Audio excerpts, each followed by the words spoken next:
Back to focus. ఎటు చూసినా సరే కూలిపోయిన ఇళ్లు, ఇసుక మెట్లు వేసినటువంటి పొలాలు ఉన్నటువంటి ఈ ప్లేస్లో ఉపాధి కరువై బతికేర్చడమే కష్టమైన పరిస్థితులు కనిపిస్తున్నాయి. గత ప్రభుత్వం ఆదుకుందా అంటే అది లేని దుస్థితి. ప్రస్తుత ప్రభుత్వమైనా తమను ఆదుకోవాలని కోరుతున్నారు జనం. ఇది అన్నమయ్య డ్యాం బాధిత ప్రాంత ప్రజల పరిస్థితి. ప్రస్తుతం వారి పరిస్థితి ఎలా ఉందో ఒకసారి చూద్దాం. ఎటు చూసినా కూలిన ఇల్లు, గుడారాల మధ్యనే కాలం వెల్లదీస్తున్న జీవితాలు. ఆనాడు సృష్టించినటువంటి జల విలయానికి నిలువుటెద్దం ఈ అన్నమయ్య ప్రాజెక్టు. అన్నమయ్య ప్రాజెక్టు ఒక్కసారిగా కట్టలు తెంచుకోవడంతో దాదాపు 10ల సంఖ్యలో వ్యక్తులు మృతి చెందితే అనేక మంది పశువులు సైతం జల సమాధి అయ్యాయి.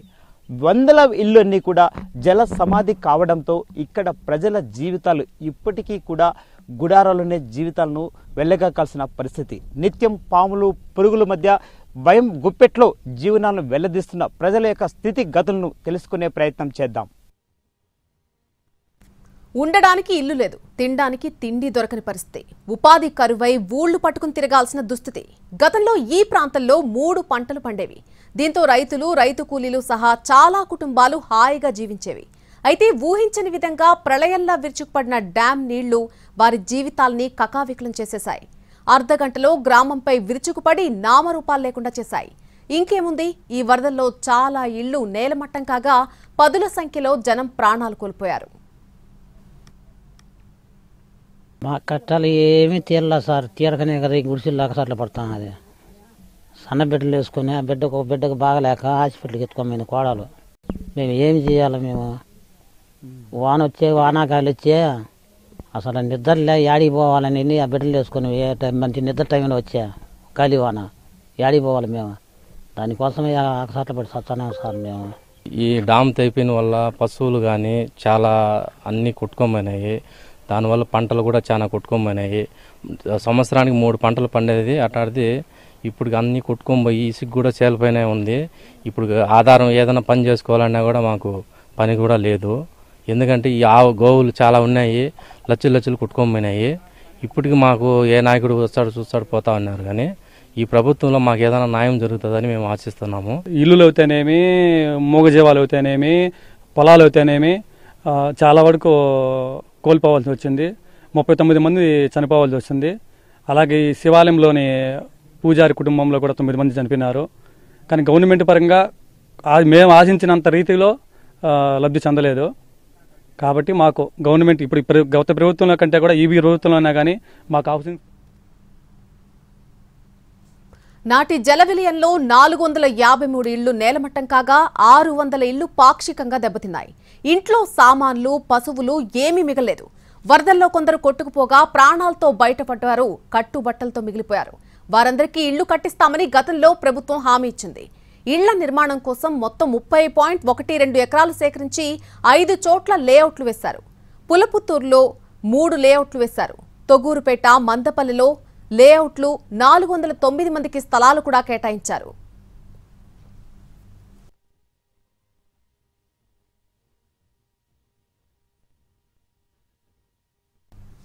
గుడారాల్లో బిక్కుబిక్కుమంటూ జీవనం సాగిస్తున్నారు అన్నమయ్య డ్యాం బాధితులు. అక్కడి వారి పరిస్థితిపై మరింత సమాచారం మా ప్రతినిధి రమేష్ అందిస్తారు. నింపిన విషాదం, ఎటు చూసినా మొండికొడులు ఇప్పటికీ గుడారాలోనే కొనసాగుతున్న జీవితాలు. బిక్కుబిక్కుమంటూ ప్రాణాలు అరిచేతిలో పెట్టుకుని జీవనం సాగిస్తున్న వరద బాధితులు. ఇప్పుడు వాళ్ళ కష్టాలు తెలుసుకునే ప్రయత్నం చేద్దాం. చెప్పండి, అంటే ఈ యొక్క వరదలు వచ్చి దాదాపు 3 సంవత్సరాలు అవుతుంది. 3 సంవత్సరాలైనా మీ బాధలు ఇంతవరకు ఎలా ఉన్నాయి? ఎటువంటి ఇబ్బందులు మీరు ఇక్కడ ఎదుర్కొంటున్నారు? అంటే ఇక్కడ ప్రధానంగా మహిళలు మీరు ఎదుర్కొంటున్న సమస్యలు ఏంటి?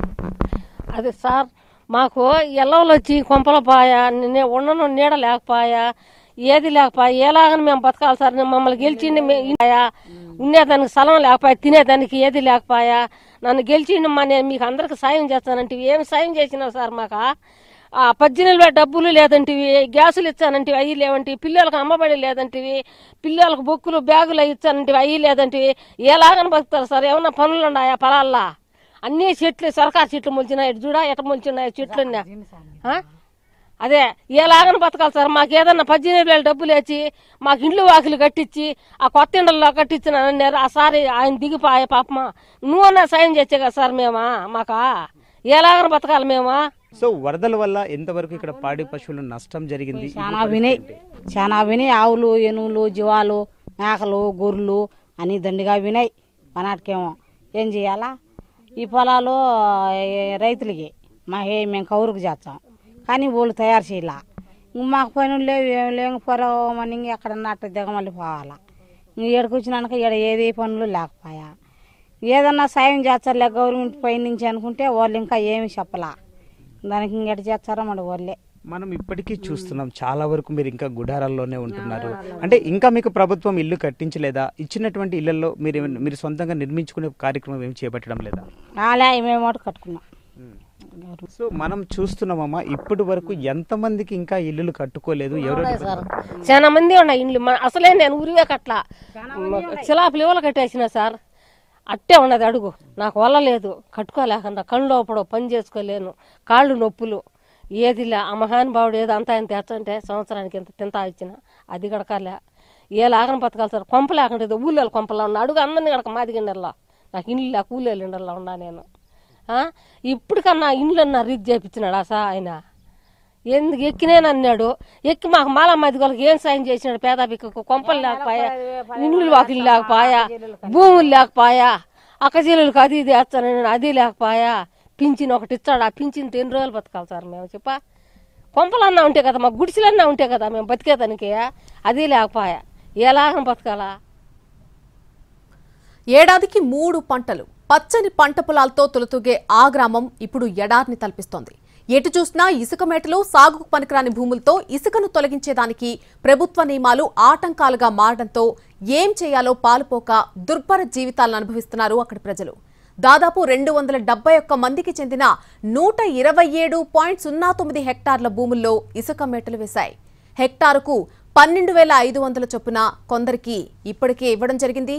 రాష్ట్రంలో ఇసుక తవ్వకాలు, విక్రయాల కాంట్రాక్ట్ దక్కించుకున్న గుత్తేదారు సంస్థే కొన్ని భూముల్లో ఇసుక తీసి విక్రయించుకుంది.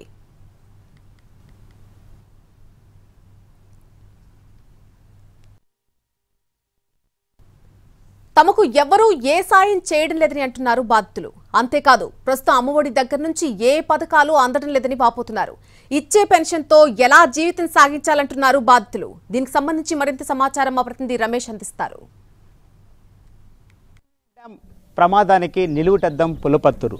మనం ప్రస్తుతం పులపత్తూరు గ్రామంలో ఉన్నాం. ఈ గ్రామంలో అన్నమయ్య డ్యాం ఒక్కసారిగా ఉప్పొంగడంతో దాదాపు 110 ఇళ్లు జల సమాధి అయ్యాయి. అయితే ఆనాటి పరిస్థితులు ఎలా ఉన్నాయి, ఇప్పటికైనా ఆ పరిస్థితులు మెరుగుపడ్డాయా లేదా అన్న విషయాలు మనం ఇప్పుడు గ్రామస్తులను అడిగి తెలుసుకునే ప్రయత్నం చేద్దాం.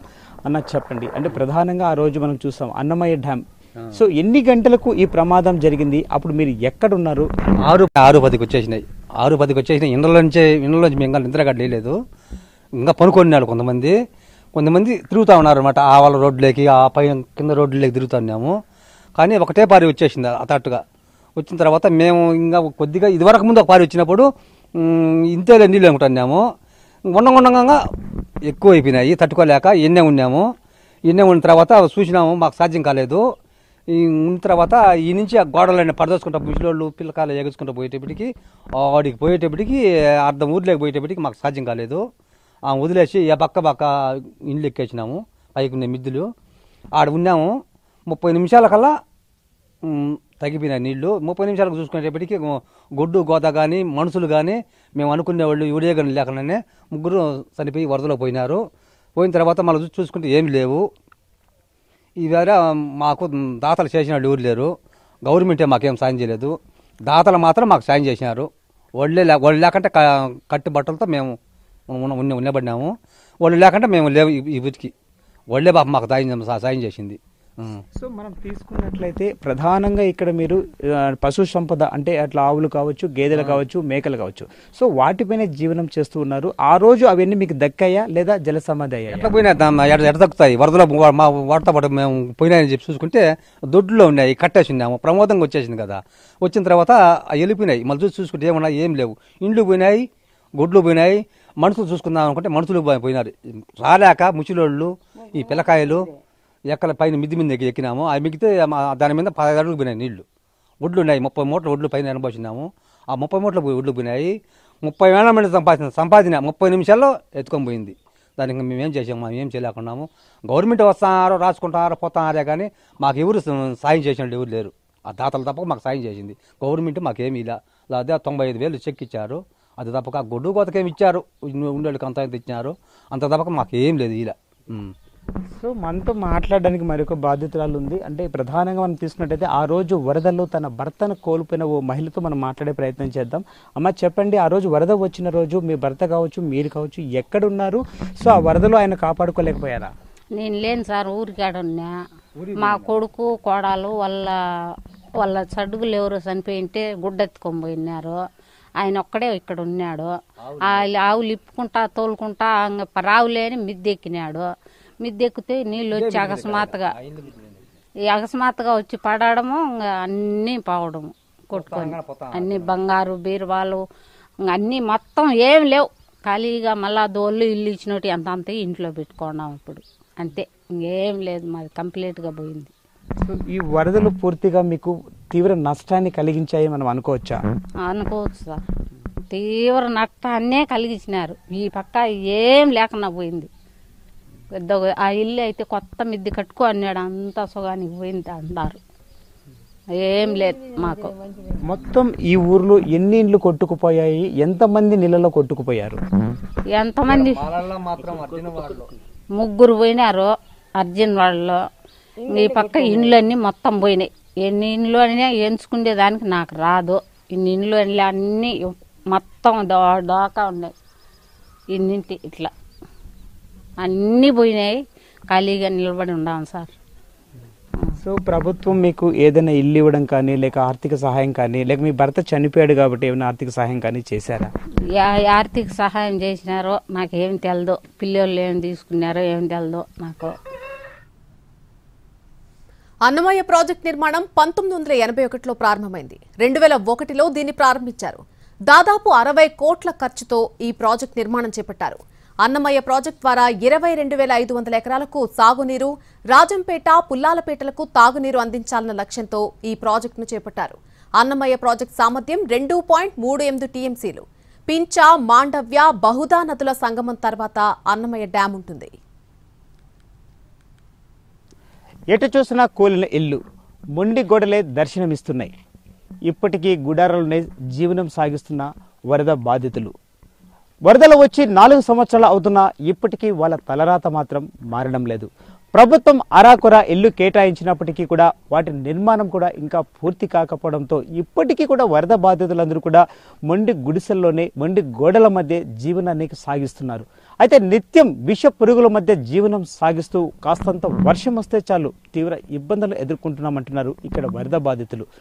అయితే ఇప్పటికీ గత ప్రభుత్వం ఇప్పటి వరకు కూడా వాళ్ళకు దాదాపు 150 ఇల్లు కేటాయించినప్పటికీ కూడా అవి ఇంకా కొన్ని పునాది దశకే పరిమితమైపోయాయి. చాలా వరకు కాంట్రాక్టర్లు స్వార్థానికి ఇల్లు సక్రమంగా నిర్మాణం చేపట్టకపోవడంతో కట్టిన కొత్త ఇల్లు సైతం ఇప్పటికే ఉరుస్తున్నాయని చెప్పని బాధితులు ఆవేదన వ్యక్తం చేస్తున్నారు.